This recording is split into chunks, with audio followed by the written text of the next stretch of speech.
Hello, and thank you for joining us for today's message. I'm Eric, the lead pastor of South Mountain Community Church. Thank you for taking just a bit of your time to be with us today. We exist for one reason, and that's to help as many people as possible take their next step towards becoming fully devoted and fully delighted followers of Jesus Christ. And I know that for so many people, church and even religion can be messy and oh so complicated, but it doesn't have to be that way. Here you can belong before you believe. So our hope is that your first visit with us is enjoyable, meaningful, and unlike the church experiences of your past. We also think that the best way to experience delight is with others in person. So SMCC is about more than just a Sunday sermon. We have 5 locations for you to choose from where you can connect with people in authentic community. We want every message you hear to engage your head, your heart, and your hands for a life of full delight. So with all of that in mind, enjoy today's message. Thank you, Heather. Good morning, everybody. Great to see you all here. If we haven't met, I'm Eric. I get to serve as one of the pastors on the team. I will be at the new here table in the lobby after today's service. And if you are new here, I would love to connect with you. This is a really exciting time in the life of our church. We talk a lot about following Jesus with our head, our hearts, and our hands, and across all of our locations, so much of that is happening. And so the momentum is so incredibly encouraging. And so if you're brand new and just checking things out, really glad that you're here. I hope you discover who God is. I hope you discover you can belong before you believe, and that perhaps this is a place that you would like to call home. This is the moment in the service where we talk for about 30 minutes about something that I think you'll find helpful and hopeful and applicable to your life today, but also Monday through Saturday as well. Now, growing up, I spent a lot of time with one of these. My friends and I, we would pass the time with the old magic 8-ball. I don't know if you remember these from school. We'd be at a friend's house or riding the school bus, and we would want to ask a question about our lives. We'd ask a question about the future. We would ask a question about how the world will end. We would ask a question, honestly, just about all the girls at school. And you would shake it up, you know? And then you would wait with anticipation as the blue triangle slowly appeared, and boom, you would get your answer. Don't count on it, you know? You'd be like, I don't like that answer. Let me just shake it up again. And we kind of give our lives over to some fatalistic approach. So we shake it up and we wait with anticipation. All signs point to yes. That was always my favorite, you know? So growing up as a kid, I would pass the time with one of these, and you can see why it's appealing. I mean, life is full of some very difficult decisions, and it would be wonderful if there was something or someone who could see it all and help us make the best decisions, so we could live with fewer regrets and live as we were designed to live. And as adults, hopefully none of you make your biggest decision with a magic 8-ball, but at least you can still see the appeal. Because as adults, we have a lot of big decisions to make in life, and perhaps you're staring down some big ones right now. I mean, decisions like when to buy and when to sell and when to refinance and when to date and when to get married and when to have kids and when to stop having kids and where to work and when to move to Utah and when to move out of Utah. You know, we have all of these questions that face us. And sometimes it's a bit overwhelming. Sometimes we fall into what I call decision-making paralysis, where you have so many decisions, you really struggle to make any of them. This happens with Carissa and I at home. We'll often have Netflix pulled up and we're trying to figure out what we want to watch, and after 30 minutes of looking at everything, we can't make a decision and we just go to bed because we're tired, you know? It's decision paralysis, and perhaps you've had some of that. Perhaps you're in that now. Perhaps you have a big decision in front of you. I hope that today helps. So for many of us, when we're stuck or when we have a big decision on the horizon, we begin to go to somewhere or go to something or go to someone to help us make those big decisions. So we Google it, we research it, we YouTube it, we talk to our friends, we talk to the experts, we talk to someone to help us make our most important decisions. And if you are a Jesus follower here today, there's usually a question that then comes up at this point in our lives. It's this question. I'll put it up on the screen for us. The next question becomes, well, how do I live in God's will? How do I live inside of God's will? And if you are not a Christian, I hope you can at least understand why a Christian would ask this question. If God made it all and holds it all together and sustains it all and sees all things, then shouldn't I consult with him to figure out what he wants for me and what his will is for me? Because I would like to be in his will. That sounds like a good thing for my life. So we ask this question. But there's another question that quickly follows. And it's this question: if God's will is so important, why is it so difficult to discover? So if you've ever tried to ask that question before, you were probably left scratching your head, maybe left with some difficulty trying to figure out what it looks like to get in God's will, and perhaps living with the fear that you've already missed out on God's will. So we begin to ask the question, and we're left with, I guess, just playing this big game of connect the dots.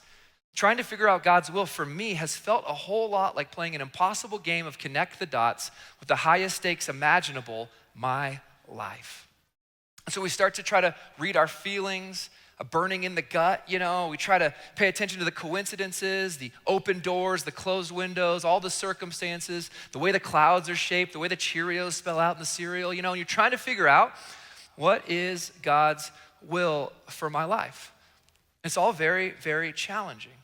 But what I've noticed in my own life and the life of others is this, that we subtly set wisdom and responsibility aside, and we replace those two good things with trying to understand our internal impressions, our internal feelings, and external signs, which are very vague and very difficult to figure out. Because what is the difference between a jolt of adrenaline and a yes from God?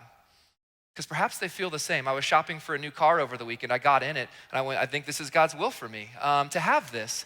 But I'm pretty sure it was just the new car smell. What's the difference between the new car smell and God's will? It's kind of similar. What's the difference between a no from God and just a bad night's sleep where I'm just a little bit cranky and I just need to have a good meal and take a nap? How do we wrestle with all of this?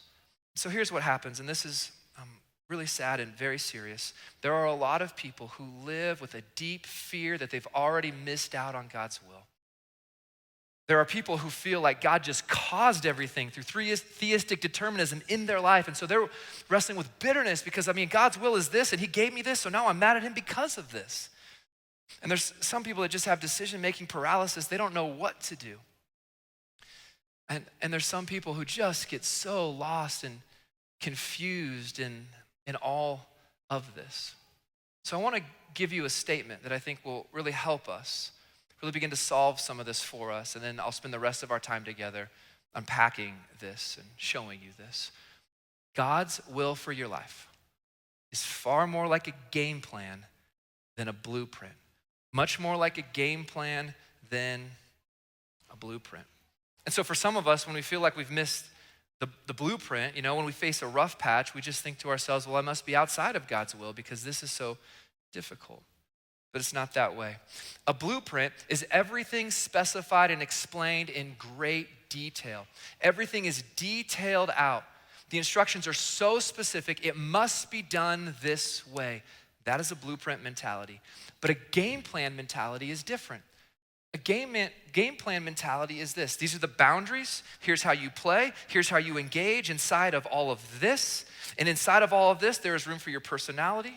There's room for your creativity. There's room for your ability based on some of your experience, some of your gifting, and some of your wiring. That is different than a blueprint. I call it a game plan. And so today, my hope in the message is pretty simple. I want to free you from the fear of, oh no, I think I've missed God's will.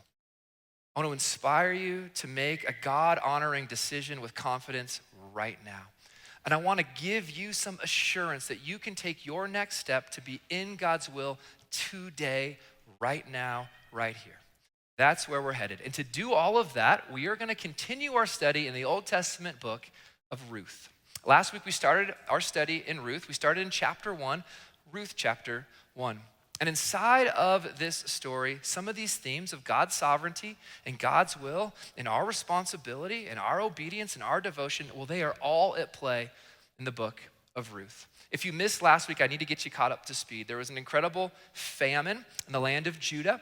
And so Naomi, who's married to Elimelech, and the boys, they take off to a foreign land, the land of Moab, okay? Not down south, but in the Middle East, okay? They go to Moab, all right? The line for arches was too long. They picked a different Moab, So they go down to Moab, and at this point in the story, we're going to pick it up in Ruth chapter 2. 10 years have now gone by. And they've experienced grief and they've experienced loss. They've lost the land that they sold when they left during the famine. They've lost relationship. They've lost everything that they thought would bring them flourishing joy in this life. And now they are beginning to wrestle with God's sovereignty, wrestle with God's will. What does he want for us? Now the book of Ruth, it's brilliant. It works on two different levels.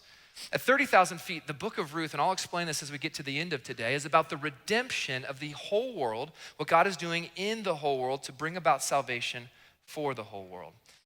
But at another level, sort of on the front lines, the grassroots level, if you will, it's about the story of redemption inside of one family. So with all of that in mind, let's get into it now.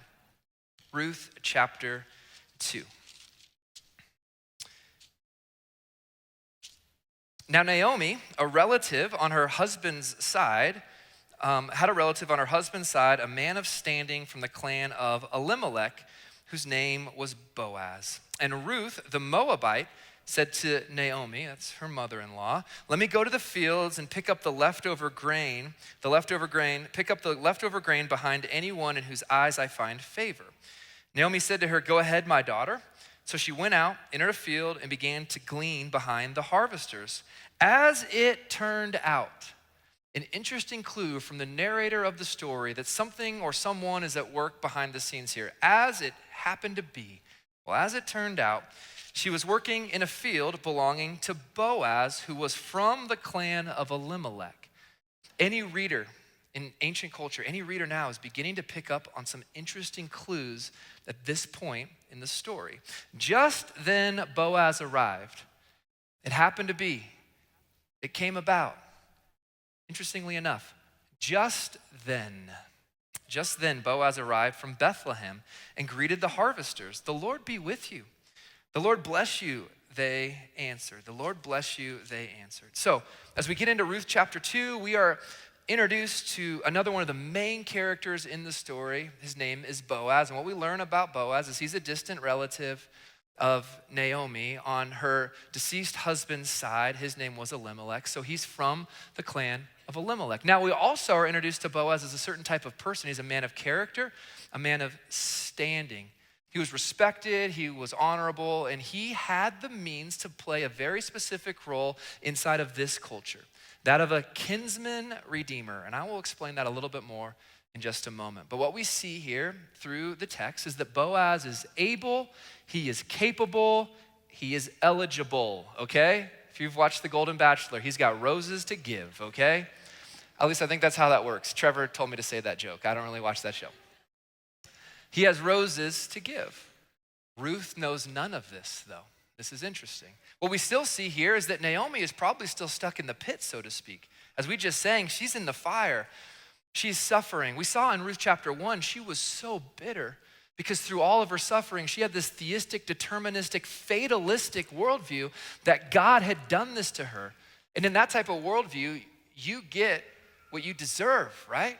Grace is getting better than you deserve. But if you grew up in religion, you often think, I did this, and so now I get this from God. And if I'm getting something I don't like from God, it's probably because I didn't do enough before. This is all on me. And by the way, a God that treats me like that is not really a good God that I would like to know. I'm bitter towards him. But here in Ruth chapter 2, we see Naomi probably still stuck there. She doesn't want to go out into the field. She doesn't want to harvest. She's kind of just stuck in place. Perhaps she has some decision-making paralysis. But Ruth, because she is an honorable person, committed to her mother-in-law, is gonna go and work the fields to provide for her family the best that she knows how. And it's there that Boaz walks in. And some of you look like you watched 90s rom-coms growing up, you know? Let me just add a little bit of that. You know, this is Tom Hanks now with a turtleneck and a coat and a golden retriever and Meg Ryan, okay? They're finally gonna connect. Now, let me just, even with that joke, I just gotta say something. This is not about a romance scene, okay? Maybe there's a little bit of that in the story, but only because it supports the overarching narrative of redemption. So she goes out in the field. Let's keep reading about their interaction, picking it up in verse 5. Boaz asked the overseer of his harvest, you got her number, bro? Like, that's kind of it. Who does that young woman belong to? The overseer replied, well, she's the Moabite who came back from Moab with Naomi. The Moabite who came back with Naomi. Oh, I know about Naomi, the one who went away, the one who left. But now she's back from Moab with someone else? This is a clue. She was a foreigner among them, a foreigner back in the land. She said, please let me glean and gather among the sheaves behind the harvesters. She came into the field and has remained here from morning till now, except for a short rest in the shelter. So Boaz said to Ruth, my daughter, listen to me. Don't go and glean in another field, and don't go away from here. Stay here with the women who work for me. Watch the field where the men are harvesting and follow along after the women. I have told the men not to lay a hand on you, and whenever you are thirsty, go and get a drink from the water jars the men have filled. So at this point in the story, and with the verses that follow, we see Boaz's incredible kindness. He is so incredibly kind, so generous, so good, so protecting, so loving towards this foreigner. He knows what the Old Testament has instructed. The Old Testament instructs that when you're harvesting the field, you're not to go all the way to the edges. You are to leave some that fall so that the foreigner, the widow, and the orphan among you can have something too. And so by doing this, Boaz is reflecting his desire to honor God by living this way. And Ruth fits the bill. She is a widow. She is a foreigner. So she fits that bill. He goes on to show her even more kindness. I mean, he cares about her rest, her shelter. He cares about her safety. Far more than the Old Testament instructs, Boaz was going to provide. Boaz was going to care. God has always cared about the most vulnerable in society. We see it in Old Testament instruction, Old Testament law, that the most vulnerable among us would be provided for by us. It is still that way. Now, this idea of kinsman redeemer, it's going to reemerge. It comes from Leviticus chapter 25, instruction about what to do when your land is no more, okay? But let's press on in the story. The identity of this benefactor is revealed. Picking it up in verse 17. So Ruth gleaned in the field until evening. Then she threshed the barley she had gathered. When he's providing safety, the threshing floor was a very dangerous place. We will see this next week. It was often a place of prostitution. It was a very dark place. People were often abused on the threshing floor, okay? It wasn't like safe for the whole family there, okay? And so when Boaz is taking good care of Ruth in this area, in the fields and in the threshing floor, it's just a sign of his generosity, his care, and compassion. So Ruth goes there.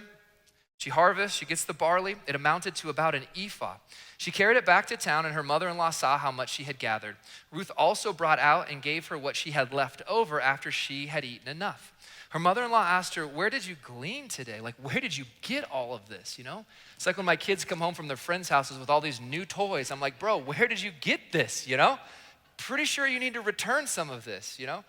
She's shocked by the amount of generosity. She's shocked by what Ruth has collected. An ephah was about 10 days worth of food. Very, very significant. So where'd you glean? Where'd you work? Blessed be the man who took notice of you. Whoever did this for you, whoever cared for you in this way, I'm just grateful to God for them. What we see is Naomi beginning to come up for air. The one who was bitter, the one who was down, the one who was so frustrated is beginning to turn towards God again, seeing that this is now more than just coincidence or happenstance, that maybe God is at work here. She's seeing it specifically through the generosity of others. Then Ruth told her mother-in-law about the one at whose place she had been working. Like, I kind of met this guy, you know, you probably don't know him. Here's who he is, okay? The name of the man I worked with today is Boaz. Mic drop. That's the moment. It's all been building to this, right? The narrator is putting this together so that we'd be building. No way. Boaz? And we see that in the response of Naomi. The Lord bless him. Naomi said to her daughter-in-law, he has not stopped showing his kindness to the living and the dead. She added, that man is our close relative. He is one of our guardian redeemers. Eyes are wide. Can it be? Have we just met a person like that? So Ruth goes and works. She comes home with an overwhelming amount of food. They are all surprised at that generosity. They are all surprised that this is Boaz from the clan of Elimelech, who knew Naomi's late husband, the one who was eligible and capable of playing a very specific role. Naomi comes up for air and says, blessed be God. A couple times, she's turning towards God and saying, he's at work in all of this. Now, what do we do with this kinsman redeemer stuff? Well, let's talk about it. We'll spend a little bit of time on this today and more time next week.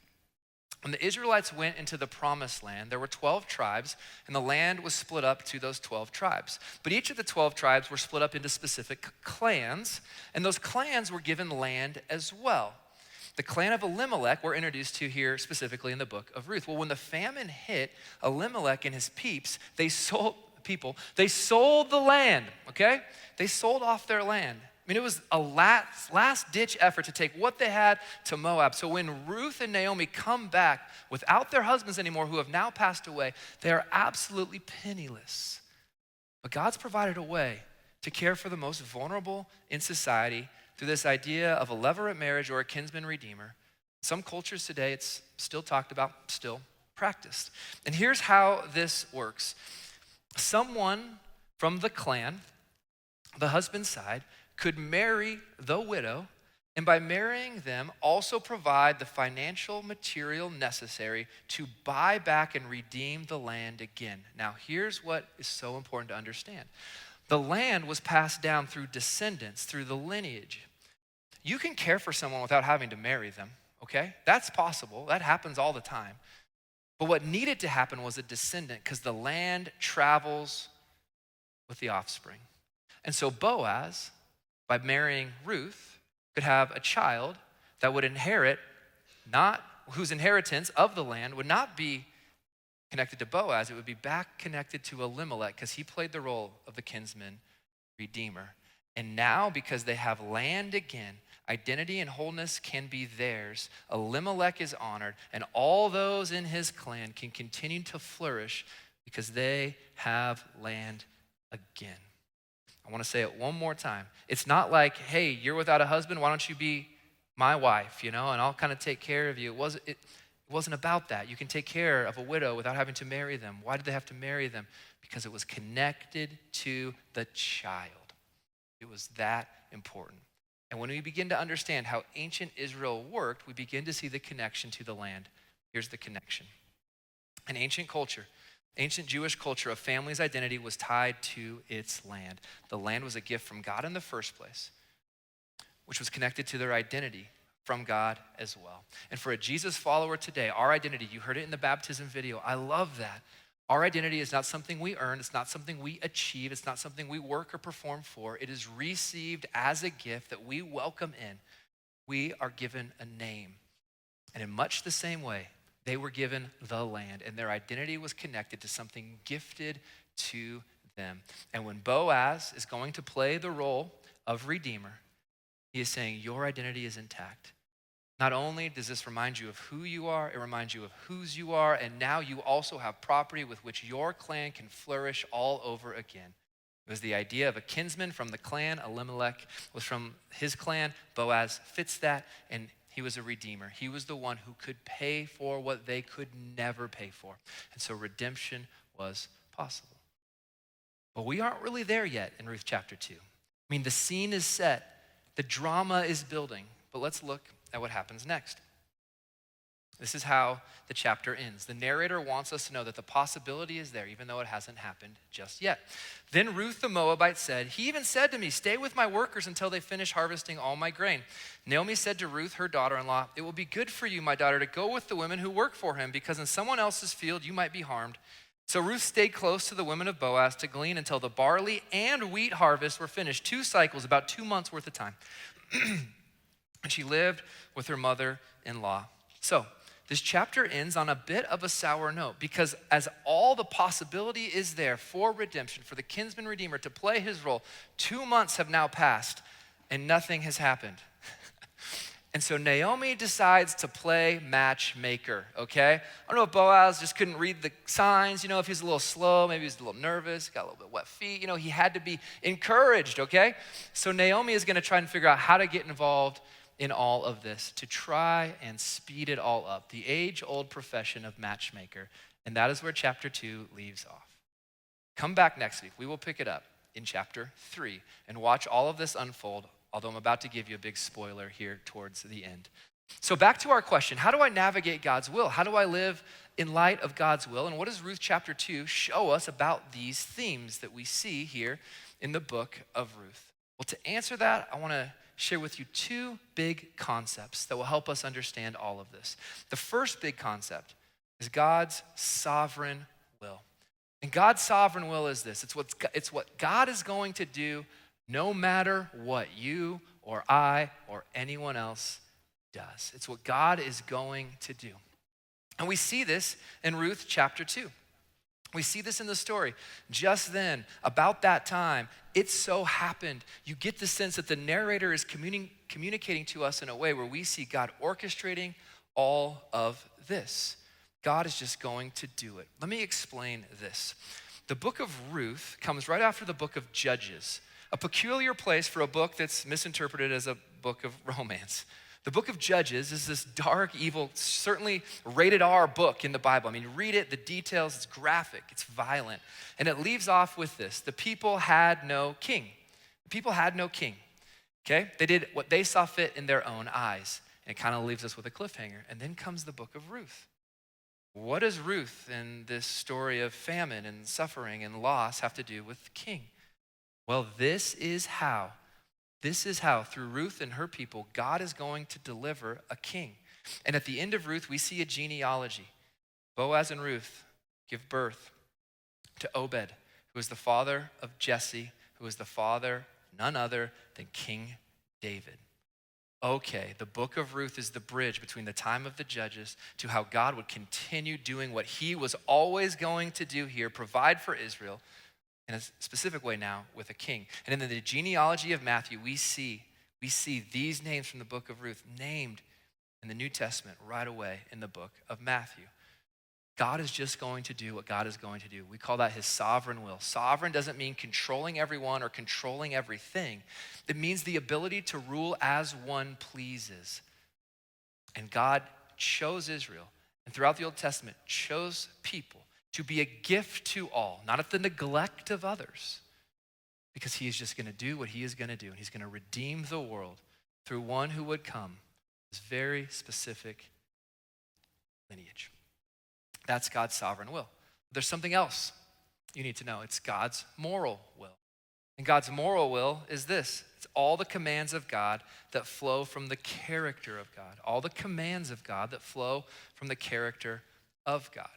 See, God has revealed to us who he is. He's revealed to us what he is like, and then he reveals to us how we should live in light of who he is. And as we put all of that together, we discover what life is supposed to be like with him. So the Old Testament outlines this, the New Testament outlines this. Specifically in the life, death, and resurrection of Jesus, we see the character of God on display. Now, Ruth and Boaz are both engaging with this, okay? Let me just say, while God is orchestrating some of these arrangements in the book of Ruth, Boaz is also doing what God has wanted him to do. He's caring for the foreigner. He's not gleaning to the edges. He's making space for the vulnerable. He's protecting, he's serving, he's leading. He's creating safety in his fields and in his culture. He is honoring God with his life. He is living in light of God's moral character. And Ruth is doing the same. She is committed to her mother-in-law. She's caring for her mother-in-law. She's going to stay by her side. Both of them are responding to who God is, honoring God with their lives by living in these very specific ways. So God's sovereign will is on display in the book of Ruth, and God's moral will is on display in the book of Ruth. The narrator makes it clear that both are at work at the exact same time. So, how do we understand all this? I'd love to illustrate it in a very specific way. I found a rope in the youth closet. Pastor Nick has a lot of fun stuff in the youth closet. And I think for many of us, we grew up in a religion that taught transaction and exchange with God. Perhaps we grew up just with a magic 8-ball mentality that says there's this one specific path with a few zigs and zags in it. And if you're a Jesus follower, you have to find your way on this exact path. And let me just tell you, it's very difficult to do. It's like, what school do I go to, God? Oh my goodness, I don't want to get this wrong. What church should I go to, Lord? Oh my goodness, I don't want to get this wrong. It's also really hard to walk in a rope. Who should I date, Lord? When should I get married? Where should we live? What car should we buy? Oh my goodness, McDonald's or Wendy's for lunch after church today. In-N-Out's all that's open, so it's better than Chick-fil-A. You just start trying to balance on all this, And eventually, if you take a misstep, and who doesn't, by the way, you're 2 feet, 3 feet away from God's plan. You're like, how can I even get back on it? And what if the person I was supposed to marry, well, they were off the path on this side and they married someone else. And now the whole thing is completely messed up and I just feel stuck. What do I do next? If you grew up with thinking about God's will in this way, today is freedom from that. Let me describe to you what it is actually like. God's sovereign will, what God is going to do, regardless of what we do, is just like being in this building. Let's just allow this to represent God's sovereign will. We are all in it, no matter what. You could pray for something different. You could work to get God to do something different, but he is just going to do it. He keeps the world spinning, the cosmos moving, keeps our hearts beating. He holds all things together. He is coming back someday. It's all in line with his sovereign will. It's what he's gonna do. And because he's good, we can trust that when he does it, it will be good too. But we don't need to try and align the stars and move the clouds and try to figure out, how do I get into God's will? It's a sovereign will. We are just in it, folks. Congratulations, you are inside of his sovereign will, okay? He's just gonna do it. We see this with the announcement of Jesus to Mary and a bunch of other places. Now, God's moral will, let me explain what that looks like, and this is maybe where the freedom comes. God's moral will, I'm just gonna make a very big circle here. God's moral will, living in alignment with God's character, is just like this. And when you decide to follow Jesus and you say yes to him and do what we invite everybody to do here, you take your next step to live a life that honors him, obeys him, is devoted to him. When you take your next step to live in alignment with his character, as Ruth and Boaz were doing, as so many around this room are doing, you can be sure you are firmly inside of God's game plan. As you live and love others, as you love God, as you take your next steps of devotion and delight, you are inside of God's will. And you can do that in Utah. I don't want you to move, but if you do, you can do that in Texas. You can do that in Montana, okay? You can do that by serving in kids ministry. Please do, we would love that. You could do that by serving at the rescue mission. Go for it, please do that. You can do this in so many ways. You could be a professor at a college. You could be a stay-at-home mom, homeschooling. You could be the CEO of a company. You could work in construction, blue collar, white collar, whatever situation you find yourself in, you can live God's way and live inside of God's will. Wow, man, there is freedom there. God's sovereign will, it's what he's gonna do no matter what, we're in it. God's moral will looks like this. I wanna take you to the New Testament now and show you how clear this can be. So in 1 Thessalonians, the Apostle Paul is trying to guide people through this. He says, it's God's will that you should be sanctified, that you should avoid sexual immorality. It is that clear. What's God's will? That you should be sanctified. What does that word mean? That your life should look a specific way, holy, set apart, because you want to follow Jesus. God's will is that clear. Live that type of life. As a pastor, especially as a youth pastor, I do a lot of counseling with couples, and I meet a lot of couples who come to me and they're like, hey, Pastor Eric, like, is it God's will that I marry, Becky or whatever? Should I marry Becky? If there's any Becky in the room, it's not you.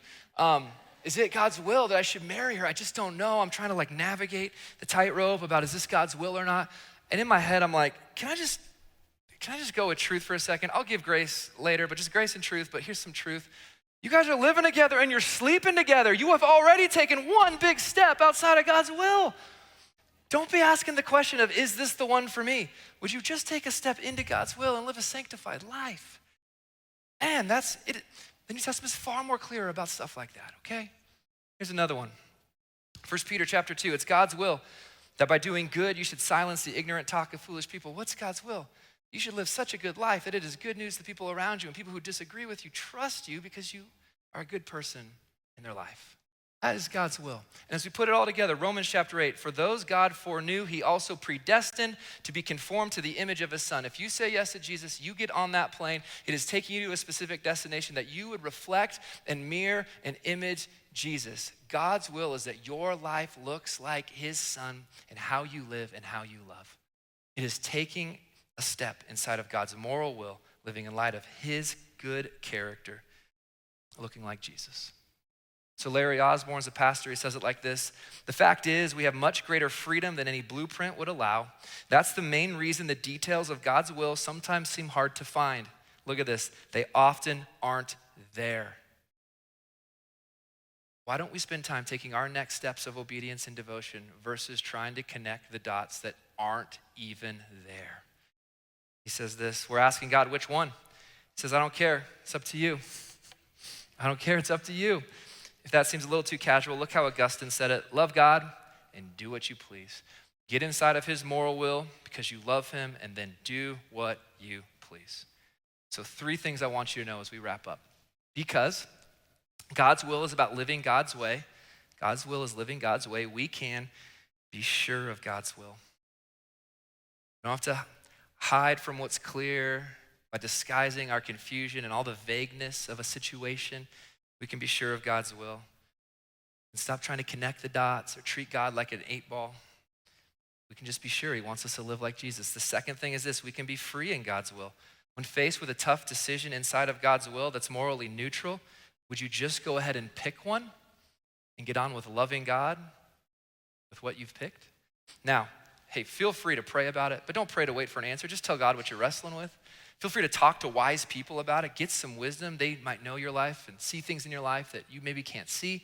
I mean, even make a pros and cons list. But at the end of the day, don't get stuck waiting for a burning in the gut or a sign in the clouds to know that you should do it. You should just do this as a Jesus follower. Live inside of God's will. So if you are trying to figure out what's my next vocation, you can pick one and honor God right where you are. What college should I go to? Go ahead, just pick one. Honor God as you go. I mean, yeah, be wise, but don't be stuck. Pick one, okay? Even when it comes to a spouse, this is a hard one. You could happily be married to multiple, not at the same time, people. Pick one and serve them like Jesus served you. Wow, okay? And here's the third aspect of all of this. Because God's will is about living God's way, we can be in God's will. You can live in his will right now. God's will is not about finding something, it is becoming someone. It is less about where you go, but how you go and who you are as you go. So be sure, be free, and be in. I think we see that in Ruth chapter 2. So the bottom line of today's message is this: enjoy the freedom of God's game plan, dismiss the fear of missing the blueprint. Okay? And whenever you take a next step to honor Jesus, to be devoted to Jesus, you can be sure you are inside of God's will. Let me pray for us, and then we'll respond with a song.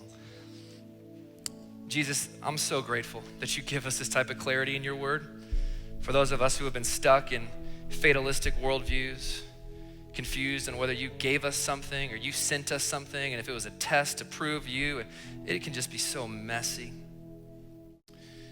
I'm just grateful that you're a sovereign God and you're good, so we can trust you, knowing that what you're going to do through all things is good. We want to glorify you because you're sovereign. And I'm grateful that your moral will is communicated so clearly to us, and that you want us to live a life that looks like Jesus. So we give you permission to conform our lives through the power of your Holy Spirit to just be like him. God, it's your will that we're here today, hearing about you, reading your word together, connecting in community, singing to you. It's your will that we're here. It's your will that we take our next step towards you, or our first step towards you. It's your will that we think about how we can be used by you. It's your will that we would enjoy you and delight in you forever. I'm so grateful that we can take a next step into your will right now and be free and be sure and be in. So we sing to you now. There's no place we'd rather be. It's in your name, Jesus, we pray. Amen. Thank you so much for joining us for today's message and trusting us with your time. If you'd like to connect with one of our pastors or staff, you can easily do that by visiting smccutah.org/connect. When you fill out that quick form, they will get back to you within a few days and be able to connect with you. As well, if you'd like to know more about taking a next step at SMCC, you can easily look at what next steps we have by visiting smccutah.org/next steps. And lastly, if you found today's message both hopeful and helpful, I would encourage you to do maybe one of two things. First, you can share this message with someone that would find it helpful. And you can also choose to partner with us financially so that more people can see messages like this. You can find more information on what that looks like by visiting smccutah.org/give. Again, thank you for joining us today, and I hope to see you at one of our locations soon.